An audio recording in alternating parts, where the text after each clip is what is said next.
Hello friends, welcomes you on my YouTube channel.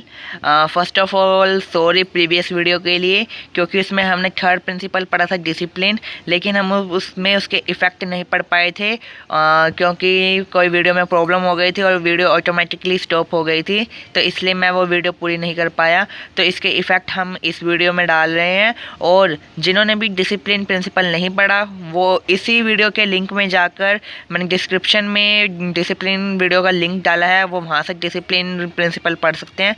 तो आइए पढ़ते हैं इसके पॉजिटिव इफेक्ट। पॉजिटिव इफेक्ट क्या है? A discipline organisation has a better reputation among the people.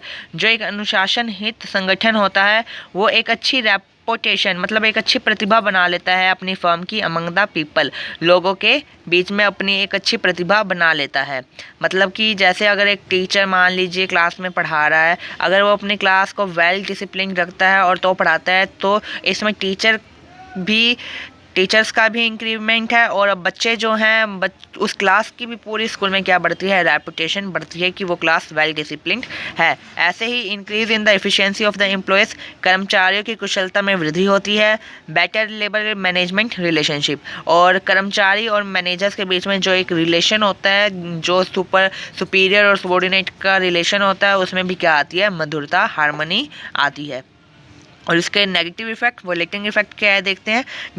Decline in the reputation of the organisation, और जो वो संगठन की प्रतिभा होती है उसमें गिरावट आती है। हाइट ऑफ डिसऑर्डर्स, मतलब कि जैसे कि हमारी फर्म को ऑर्डर्स मिले, अगर हमारी फर्म डिसिप्लिन नहीं है तो काम ढंग से नहीं होगा, देरी हो जाती है कभी कभार, जिससे जो सेकंड पार्टी होती है वो क्या करती है, अपने ऑर्डर कैंसिल कर देती है। इसलिए हमने बोला height of disorder. And atmosphere of doubt, doubt का एटमॉस्फेयर रह जाता है कि जब डिसिप्लिन नहीं होता कि ये काम किसको करना है, कौन पूरा करेगा, कैसे करेगा, तो ये सब क्या होता है, डाउट में होता है। डिक्लाइन इन द कॉन्फिडेंस, और जो एम्प्लॉयज़ का कॉन्फिडेंस होता है वो क्या हो जाता है, डिक्लाइन हो जाता है। I hope you will understand it.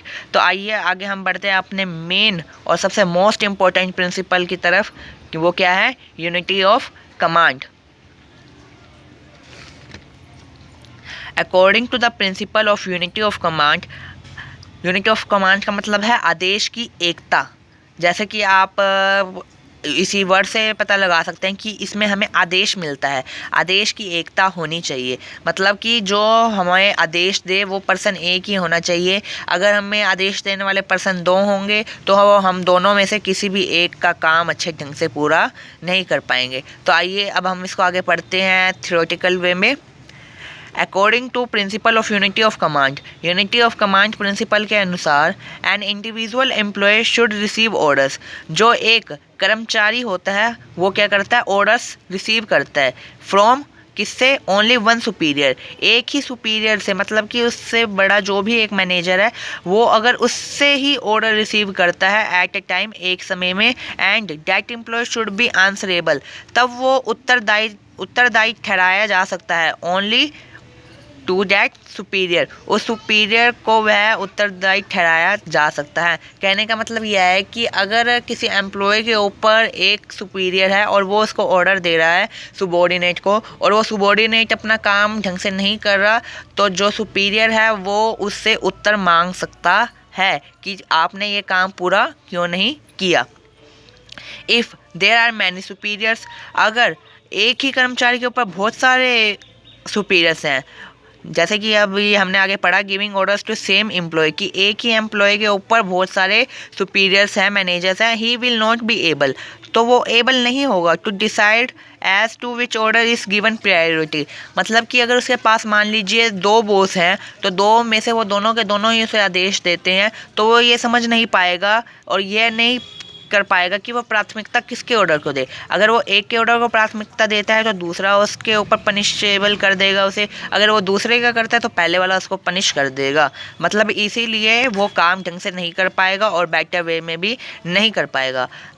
ही दस फाइंड्स, तो वह देखेगा हिमसेल्फ, खुद, इन अ कन्फ्यूज सिचुएशन, वो अपने आप को एक कन्फ्यूज सिचुएशन में देखेगा। जैसे कि अभी मैंने आपको बताया, सच अ सिचुएशन, ऐसे सिचुएशन में एडवर्सली इफेक्ट, मतलब बुरे इफेक्ट जो होते हैं वो सामने आते हैं the efficiency of the subordinate.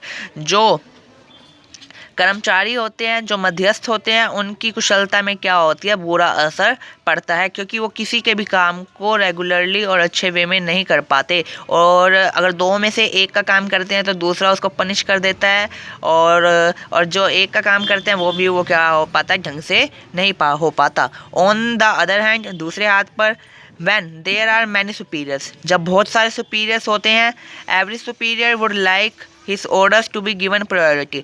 मतलब मान लीजिए दो सुपीरियर हैं तो वो subordinate से क्या चाहते हैं कि ये मेरे ही orders को प्राथमिकता दे, मतलब जो मैं कहूँ वो ही कहे। कहने का मतलब यही है कि अगर ज़्यादा सुपीरियर्स होंगे तो वो यही चाहेंगे कि ये हमारे ऑर्डर्स को priority they. This ego problem, ये जो सुपीरियर्स की में ईगो की प्रॉब्लम होती है, creates a possibility of clash. यही क्या होता है, झगड़े की संभावना लाता है। कॉन्सिक्वेंटली, परिणाम स्वरूप, their own efficiency is likely to be affected. जो उनकी कुशलता होती है वो उस पर भी क्या पड़ता है, बुरा इफाब पड़ता है। The principles of unity of command has been shown of the diagram. जो ये डायग्राम है इसमें आप देख पाएंगे यूनिटी ऑफ कमांड, आदेश की एकता का क्या प्रबंध है। ये देखिए M1 और M2 क्या है, दो मैनेजर्स हैं, और उस फर्म में कितने सुबॉर्डिनेट्स हैं, S1 S2 S3, 3 सुबॉर्डिनेट्स हैं। ये देखिए इस फर्म में 2 मैनेजर्स हैं और 3 सुबॉर्डिनेट्स हैं। अब देखिए रॉन्ग अप्रोच हमने पहले क्या कर दी कि मैनेजर 1 और मैनेजर 2 दोनों ही एक काम को संभाल रहे हैं, और उनके अंडर में कितने, 3 सुबॉर्डिनेट्स है, S1 S2 and S3। M1 भी S1 S2 और S3 को काम देता है, और M2 भी S1 और S2 और S3 को काम देता है। लेकिन ये सिचुएशन क्या है, रॉन्ग है। ये हमने अप्रोच जो लगाई ये क्या है, गलत है, क्योंकि M1 से ऑर्डर भी S1 को मिल रहा है और M2 से भी ऑर्डर S1 को मिल रहा है। इसलिए ये गलत है, क्योंकि S1 समझ नहीं पाएगा कि वो किसके ऑर्डर्स को प्राथमिकता दे। अगर वो M1 के ऑर्डर को प्राथमिकता देता है तो M2 उसको पनिश करता है, अगर M2 के ऑर्डर को प्राथमिकता देता है तो M1 उसे पनिश करता है। ऐसे ही ये S2 के साथ भी है और S3 के साथ भी है। अब यहाँ पे ईगो प्रॉब्लम किन की आई, M1 और M2 की, क्योंकि इनके बीच में हार्मनी एस्टेब्लिश नहीं है। अगर हम किसी काम के लिए एक मैनेजर रखते हैं, एक ही मैनेजर अपने सुबॉर्डिनेट्स को ऑर्डर देता है, तो वो सुबॉर्डिनेट्स भी अपने काम को अच्छे ढंग से करते हैं और कार्य में अपने सक्षम भी होते हैं, इफ़िशियंसी से वो कार्य कंप्लीट भी करते हैं, और यहाँ पे ना ही फर्म में क्लैशेस होती हैं, ना ही कोई झगड़ा होता है। तो ये हमारा क्या है, राइट अप्रोच है। मतलब जितने भी सुबॉर्डिनेट्स हैं उस काम को करने के लिए अगर उनके ऊपर एक ही मैनेजर नियुक्त किया जाए और वही मैनेजर उनको ऑर्डर्स दे,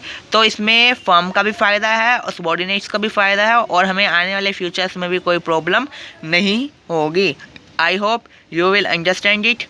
और मैं आप सबसे चाहूँगा कि जिन मेरे भाई बहनों ने अभी तक मेरा चैनल सब्सक्राइब नहीं किया, अगर उनको मेरी वीडियोस पसंद आ रही हैं तो वो मेरे चैनल को सब्सक्राइब करें and press the bell icon button, ताकि आपको मेरी न्यू अपडेट्स जल्द ही मिलती रहे।